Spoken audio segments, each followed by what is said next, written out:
Hey, I'm Eddie, and I've been an independent solo indie game dev developer for more than 2 whole months, which means I'm in the perfect position to show you lot how to do it too.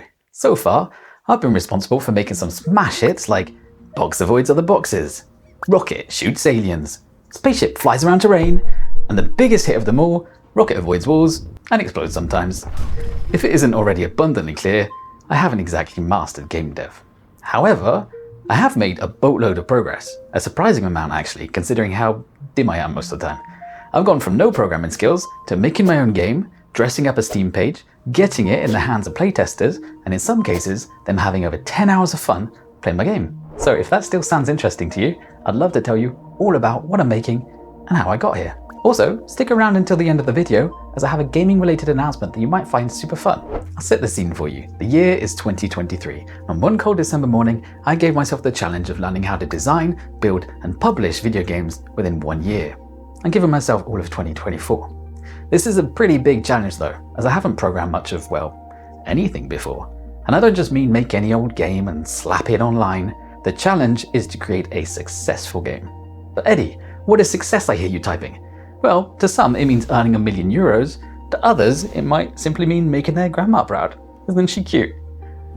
In my case, even though I wouldn't say no to paying my bills, I want to make a game that people enjoy. I know, that sounds a bit lame, but if at some point this year I can release a game that attracts 100 dedicated players that really enjoy playing and talking about what I've made, then I'll feel like I've completed the challenge. I just want to make cool stuff that people care about and learn a bunch along the way. Now, let me show you what I've done so far. This is Enso, a game where you use your mouse to launch a mystical sphere climbing from platform to platform, up into the clouds and beyond, being extremely careful not to make a wrong move and having to start all over again. If that sounds familiar, don't worry, it's by design, because this is of course a Foddian game, a game inspired by the wonderfully soul-crushing Getting Over It with Bennett Foddy. Copying another game exactly wouldn't be fun for you if you played it, and definitely wouldn't be any fun for me making it either. So, in order for Enso to find its own little home in our giant gaming landscape, I need to make some choices concerning what to keep and what to make my own. Firstly, what am I keeping? Getting Over It has this fantastic level design that feels absolutely savage to play, but surprisingly is very forgiving, and even, dare I say, kind. If you take a step back and study its layout, Bennett Foddy designed the level so that it weaves back and forth across itself multiple times, which means that depending on where you fall, you won't always lose 100% of your progress, sometimes not losing very much at all. He even adds platforms placed specifically to catch you in precarious locations. They are basically safety nets trying really hard to help the player not constantly fall. This is a key aspect in keeping players motivated to continue their climb, so it's definitely something I've been thinking really hard about while designing the terrain in Enso. Another fantastic aspect of Getting Over It that I only became aware of while checking out replays on YouTube recently was how, just by watching a player, their skill level becomes immediately apparent. You can watch beginners shakily place their hammers down, inching forwards bit by bit, and then advanced players just cruising at light speed, wanging that thing around like it's nobody's business. From a viewer's perspective, I think that's really engaging, so I'm going to try and do the same. Now you know what I'm keeping, what am I throwing out? Something you may not have been aware of is that Getting Over It is listed as a horror game. That's not so much my jam. Therefore, I switched out the apocalyptic overtones, the greenish-yellow hues, along with the abstract mishmash of random objects for a minimalistic two-tone art style with a Japanese theme. I've had a fascination with Japan ever since I went exploring the forests and mountains surrounding Tokyo with a best buddy of mine. And if you get the opportunity to go there yourself, I highly recommend drinking so much sake that you can't work the karaoke machine and you give up and sing Let It Be by the Beatles for 40 minutes straight. Just like we did. Getting Over It has this amazing trick where the center of gravity, or pivot point, flip-flops between being anchored on the cauldron or the hammer, depending on which one is touching the ground. This makes for some really innovative gameplay, but also, because it's so uncommon, it naturally has a very steep learning curve. I'm taking a different approach with Enso, as I want the physics interactions between the player and the world to be intuitive. And what's easier to understand than something we all encountered basically the moment we were born? A TIE fighter. Actually, I'm talking about this part in the middle, a ball. This should hopefully flatten out the learning curve for Enso by allowing players to quickly grasp the basic controls, therefore putting more focus on experimenting and finding advanced movement patterns. Well, that's what I'm hoping at least. What if I told you that some crazy people can make 50 whole games in a single day? That would surely mean that given 2 whole months, Enso must be finished by now. right? Right? I haven't just been watching tutorials this whole time, have I? Have I? Admittedly, yeah, I've been watching quite a few. This game dev stuff is pretty darn tricky. But I'm also happy to say that I've made a really decent chunk of my game. When I started, I knew that getting the movement and controls locked in and feeling satisfying would be key, because without them, there would be no point continuing. So I got out my trusty notebook and made some rough sketches of how I wanted the input systems to work. As you can see, back then, the game was actually called Hell Snail. Then, after implementing them as best as I could inside of Unity, I made a custom mouse cursor with a fancy looking trail, and color transitions to indicate to the player when the launch move was available to them. I also think that having this color trail really helps people that are watching the game to understand what is going on. But let me know what you think. I had a bunch of platforming puzzle ideas that would require the player to stick to specific surfaces.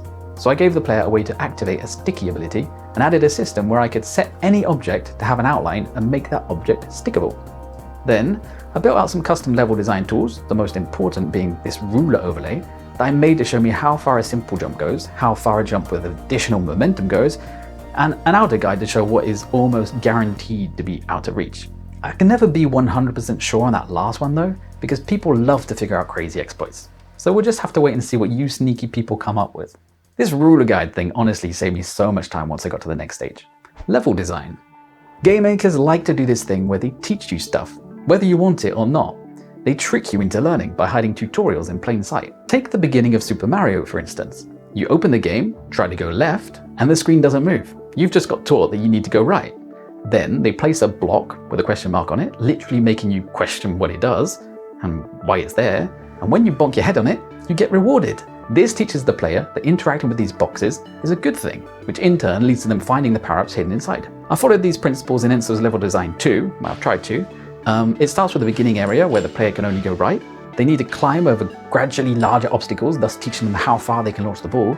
Then I present them with their first vertical challenge, and a spot where for the first time, a single launch isn't quite enough to get you up there, teaching the player that they don't have to wait for the ball to stop in order to make a move.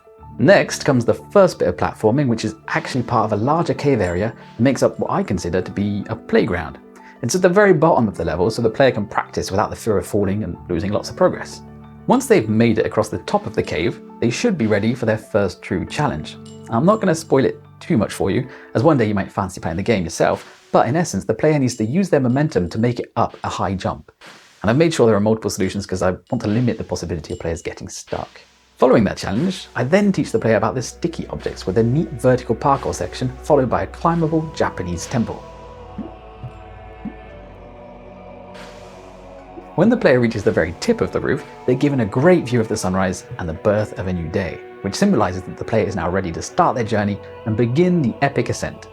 This is where the level truly begins. Let's stop there, because I don't want to spoil too much of the game, and I also think it's a great point to transition into talking about the art style. I've been a professional artist for many years, working in motion design, graphic design, cinematography, 3D modeling, but this project is different.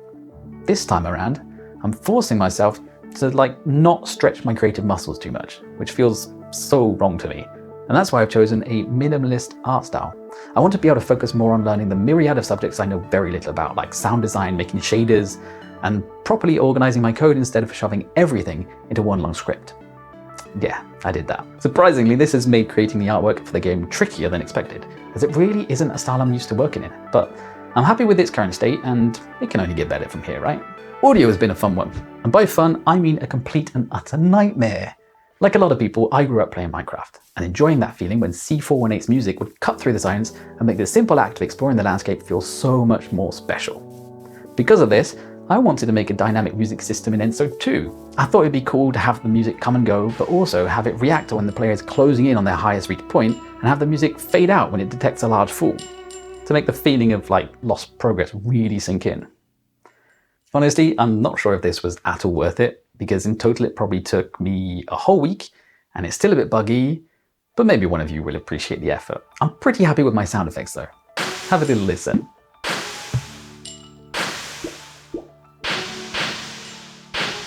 Alright, so what's next in line for Enso? I have a confession to make. I'm a terrible user when it comes to social media. I'm not consistent, I go through phases of deleting, deactivating everything, and then rebuilding my profiles. The feeling of handing over personal info to large companies makes my skin crawl. But for the sake of my creative endeavors, I need to get better at it. That's why my main goal for the future of Enso is to simply start telling people about the game. So yeah, go follow me in all the places, I'd really appreciate it. My second goal is to create the next section of the level. This part 2 will have a different color palette than the first and a whole new vibe to the environment. But before I commit too much to the layout, I need to do a lot more playtesting. And that's what I hinted at the beginning of the video.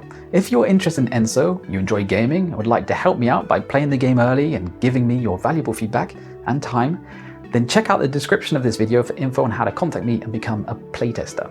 It should be a fun challenge and I would really appreciate it. Alright, now you know what I've mastered in 2 months. Stick around to find out what can be done with a whole year. Go and have yourself a wonderful day. Bye bye.